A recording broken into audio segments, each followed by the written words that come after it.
Welcome to chapter 14. This chapter is on communicating in psychology, and that refers to both verbal and written communication. Right now, at this point in the semester, you have begun working on final edits for your paper and you have begun working on your presentation. And so, this chapter is intended to just help you make sure that you are communicating in a way that is clear and accurate and scientific and unbiased. And so that's what we're going to focus on in this chapter. Okay, so for this slide, we're going to be discussing writing in psychology, but I feel like some parts of this slide also apply to speaking in psychology. And so scientific writing or speaking has one objective, which is to communicate the information. So we do this without an emphasis on entertainment. Our goal as communicators of our research is not to keep our listeners entertained, but instead to keep them informed. And so we don't want to confuse them with metaphors, analogies, poetic language. We don't want to add in the bias that comes with personal experience or explaining pop culture references that may only be relevant to your personal culture. So we have to be very careful about both the way we write and speak, and remember that our goal is just to communicate the information about our study. And we want to do that as clearly as possible, so we don't try to kind of wow people with our verbose vocabulary. We just keep it simple. No poetic language, no personal references, no slang, just a clear and concise description of our study. For this slide, we're going to talk about what plagiarism is and how to avoid it.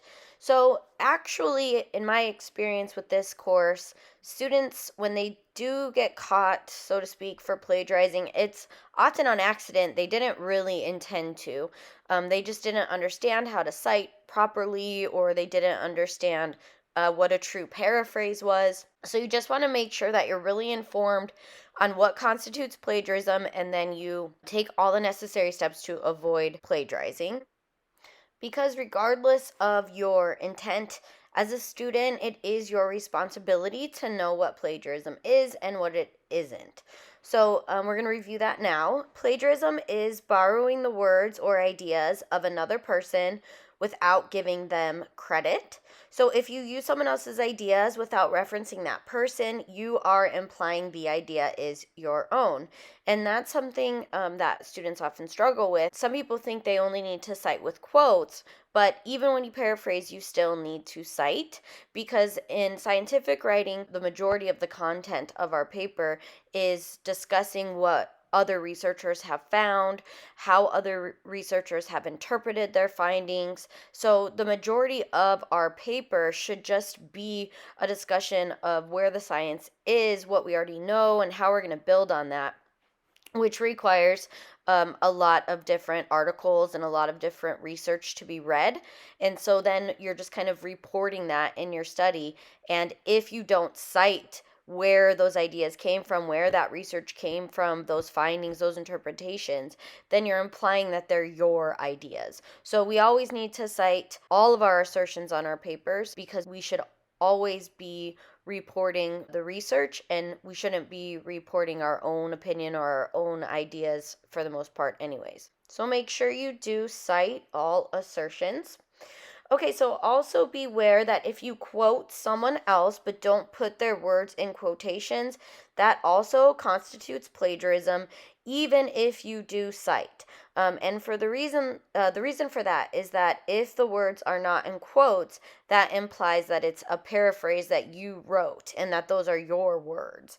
So when you quote someone, if it's a direct word for word quote, you must put citations around it. And then another way that people sometimes make mistakes and end up being accused of plagiarism is when they only change the sentence around in a paraphrase or only substitute one word with another. That is not a true paraphrase, and so that is going to constitute plagiarism. So if you are going to paraphrase, or when you do paraphrase, you need to completely rearrange the sentence, the words. You need to just kind of take the meat out of the idea, of that section of the paper or that sentence or that few sentences, and then report that bottom line and cite that.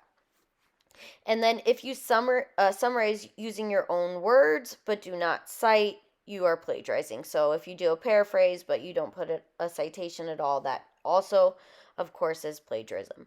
So the best way to avoid plagiarizing is to read your sources and then put them away. So you have your source, your article in front of you, you go through and you read it, and then you can pull out a piece of scratch paper and jot down everything that you read.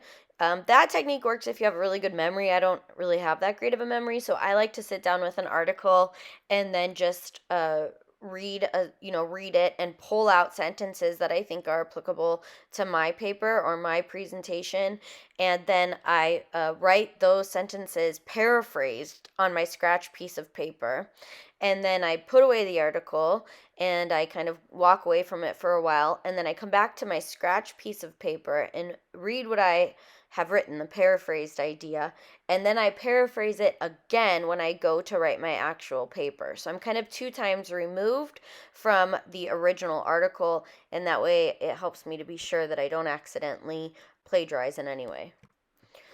Sometimes people will just get out a thesaurus and then look for synonyms and just switch synonyms out for words. So just replacing one word in an idea or a couple words in an idea. So make sure that you completely change all the components of a sentence when you paraphrase and cite, and don't rely too heavily on a thesaurus to just switch synonyms out. It needs to be kind of a more robust paraphrase than that. Okay, so the reference page is named a reference page because you have referred to each entry in the text of your paper. So there should not be items on the reference page that do not appear in the body of your paper, and vice versa is also true. There should not be items in the body of your paper that do not appear on the reference page. So when I grade final papers, the first thing I do is go through all the cites that are in the paper and cross-reference or cross-check that they are on the reference page. So I shouldn't be seeing any articles on the reference page that aren't mentioned within the body of the paper, and vice versa. And then for these in-text citations, sometimes you have an article in front of you and that article cites another article. And when you go to look up that other article that was cited, you can't find it for whatever reason. And in that case, you end up with what we call a secondary source. So a secondary source is a book or a paper in which primary sources are cited. We always want to try to get the primary source and then just read that ourselves in case the article that we found the source in interpreted or paraphrased incorrectly. It's always a best practice to try to get the primary source yourself. But if you have not read the primary source because you cannot get the primary source, then you must cite the secondary source. And so you can see an example of citing a primary source from a secondary source on the slide here. And so here the primary source is Jones, and that was read in an article by Brown. And so what you would do if you were going to cite Jones in your paper, but you hadn't actually read that article, you had only read the article by Brown, then the way you would cite that is Jones, then put the year that the Jones publication occurred within in parentheses. So it would say Jones 2001 reported that, and then their finding. And then you put in parentheses the secondary source. So as cited by Brown, 2007. If it was an exact quote, you would need to add quotations and then the page number in the Brown article where you found the Jones quote. But regardless of if it's a quote or a paraphrase, when you use a secondary source, you only cite the secondary source on your reference page. So I wouldn't see Jones on the reference page in this case. I would only see Brown. So when we are presenting our research or writing about our research, we always want to avoid sexist language and avoid stereotyping. So we want to try to avoid using gender for the most part, unless it's like absolutely necessary for research design or for some other reason. But at any rate, we want to try to avoid using he, she, him, her whenever possible. So sometimes students will just assume that a researcher is a male when all that they know is their first initial and a last name. So be sure that you're not doing things like that. Just avoid writing gender unless it's totally necessary, and instead use terms like they or one or them or individual. We want to eliminate exclusionary terms like man, manpower, man hours, mankind, and change those to more universal terms like instead of man, human, instead of manpower, you could say labor force. Instead of man hours, you would say worker hours. Instead of mankind, you would say humankind. Instead of mothering, you would say nurturing. And then do not use stereotypical or sexist language. So you wouldn't want to say in your paper on women leaders, everyone knows that women are more emotional than men, and assume that that's just like a well known fact when it's just a stereotype. So be sure that you're citing your assertions with science that you are finding in these peer reviewed articles and not just sort of misbeliefs or stereotypes about people. And then only specify gender if it's absolutely necessary. So, for example, if you write a woman lawyer argued against the death penalty, in that case, again, gender was not necessary to state. You would just say a lawyer argued against the death penalty. So just be careful about sexist language and stereotyping. All right, so these are some common problems with student writing that should be avoided. The first of which is called personification, and this is using a metaphor in which a thing or abstraction is represented as a person. It's also sometimes called anthropomorphizing. So if you were to say the sun shone brightly down on me as if she were shining for me alone, or even if you say the data suggests, then that is acting like an inanimate object is a person. So the sun shining down on you, it said the sun shined as if she were shining for me, making the sun a her, or the data suggests as though the data is recommending something to us, but it can't do that because it's not a living thing. So avoid that. And then the term that should not be set off with commas, whereas the term which should be set off with commas. So, for example, the meal that was served by the woman was low calorie with no commas, versus the meal, comma, which was served by the woman, comma, was low calorie. So when it's that, we don't put commas, and when we use the term which instead of that, we do need to use commas. We should not use a singular noun and a plural noun to refer to the same subject. So here's an example of a wrong statement. Each child was brought into the room and asked to take their seat. The correct way to say this would be each child was brought into the room and asked to take a seat. So don't use a plural or we should not use a singular noun and a plural pronoun to refer to the same subject. It's either plural or singular, not both. And then we need to avoid ambiguous reference. So the subject to which the writer is referring is unclear. So, for example, if you wrote psychologists adhere to APA format, this has caused for confusion. This is ambiguous because we don't know what has caused for the confusion.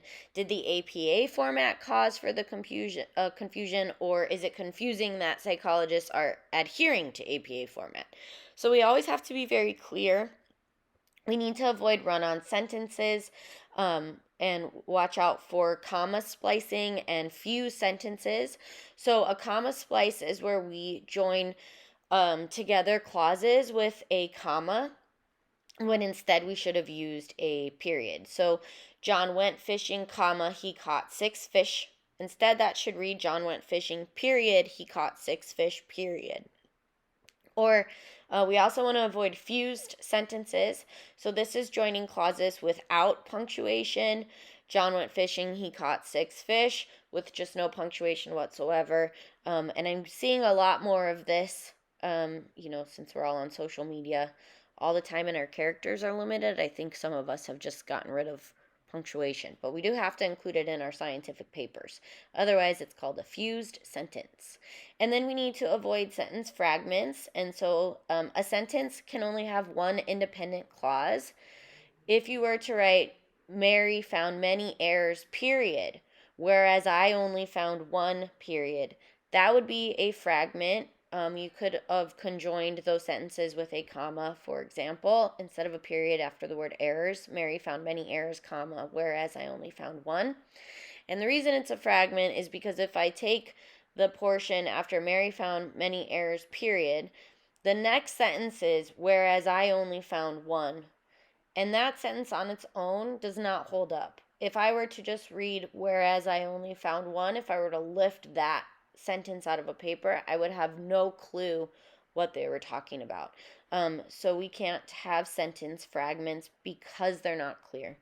And then we want to watch out for using the wrong word. A common way that people use the wrong words or are using since or as when you should use because, and while when you should use whereas. So it is incorrect to say, since I agree with your arguments, comma, I will not argue with you. It's incorrect to say, as Mary is on academic probation, she must attend all of her classes. It's incorrect to say John got a goal, comma, while Bob played poorly. So instead of those, we should have said while or whereas. And then be careful with amount versus number. So we use amount to refer to things that you cannot count and number to refer to things that you can count. So it would be incorrect to say we counted a large amount of days. Instead, we would say we counted a large number of days. We gave the participants a small number of water. Does not make sense. Instead, we would say we gave the participants a small amount of water. And then the next common mistake is affect with an A versus effect with an E. So affect is a verb and it means to influence, where effect is usually used as a noun, and it's kind of the after the fact. So it's correct to say we wondered how temperature would affect the mood of our group, because temperature is influencing the mood. It would be correct to say the placebo effect can easily be demonstrated in research, because effect is the outcome. It's what happens after the fact. And then we also need to be careful of then with an E versus than with an A. Then refers to the time when something occurred, and than with an A is a word that we use to make comparisons. So a correct way to use then would be we waited for everyone, then we ate, an indication of timing. And then it would be correct to use than, THAN, like this. The first group was larger than the second group because you're doing a comparison between the first and second group. Okay, so within the body of our introduction, the majority of that introduction is comprised of what is often referred to as a literature review, or back in the day, it was referred to as a term paper, but I haven't seen it referred to that in a long time. So anyways, a literature review is an organized summary of the research on a particular topic, and we use a literature review within the intro section of our paper to help our reader understand how we got to our hypothesis. And so generally, the literature review is logically organized, and it is usually organized from kind of a broad discussion of the topic to a more specific discussion of specific variables, operational definitions, and then our hypothesis. So a common mistake that students make is to kind of find studies for their intro section that are on the topic of their paper and then kind of bounce around with their ideas. But what we want to do is make sure that we are presenting our information in a way that almost tells a story, in the way that we're presenting the findings of existing research and how we're putting those findings together to create the theory that we will ultimately derive our hypothesis from. And so one way to do that successfully and to avoid this kind of jumping all around in our writing or in our speaking about our research is to use the funnel method. And so the funnel method starts out with broad questions that we hope to find answers to within the research. And then those questions get more specific until we are specifically addressing our hypothesis question. So the goal of the literature review within our intro section is to summarize the research on a topic so that the reader is up to date and so that they ultimately can understand the reasoning and the logic behind the development of our hypothesis. So, as you know, the research report has several sections that are required within it. And so your paper or your research report will have a title page, an abstract, an introduction section, a method section, a results section, discussion section, reference page, then appendices, and then after your appendices, your figures, so all your histograms and scatter plots in that order. So our paper should include a graphic representation of our data. The graphic representation that we use depends on the data, whether it's nominal, interval, and so on. So all figures, your histograms and your scatter plots are placed at the very end of your paper after the references and the appendices. So each figure should have its own figure caption and number. So first you would, in the figure caption at the bottom, underneath the picture of your histogram or your scatter plot, you are going to write figure and then the number associated with that figure and a period, and you italicize that. That figure title is followed by a caption of your graphic representation, so your histogram or your scatter plot, and it describes that in a regular sentence format with a period at the end. So like I said, the type of data that you use in your study will determine the type of graphic that you must present. So if you were using categorical data, or if you're presenting categorical data like gender, for example, then you would use a bar graph. Bar graphs represent independent categories, as opposed to a histogram where the bars are actually touching. That represents continuous data or numerical data.